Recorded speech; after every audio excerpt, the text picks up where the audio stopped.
Greetings. This is Atul Singh, founder, CEO, and editor-in-chief of Fair Observer. Today I'm examining higher education in India. Examining would be too big a word. Let's say I'm just focusing on one issue. And the issue is this.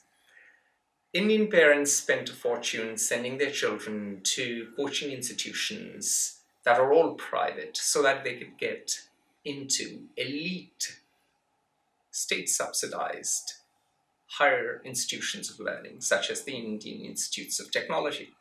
Now, what's wrong with such a phenomenon? Very simple. It leads to a criminal misallocation of capital. What do I mean by that? Well, private players are taking a lot of money to get people into a public school, which is then funded by taxpayers, most of whom in India, or let's say most of the population of India, tend to be poor. The land, the resources, the water, the facilities are all top-notch.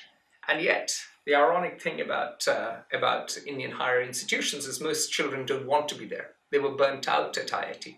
So the criminal misallocation that I talk about is not just limited to capital, but human capital.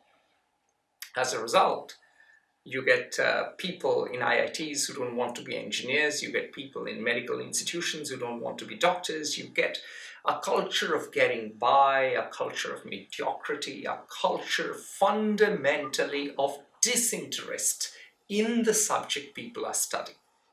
And this is a profound waste for a country of over a billion people, and for a country that, as per most historians, was an innovator in the field of universities.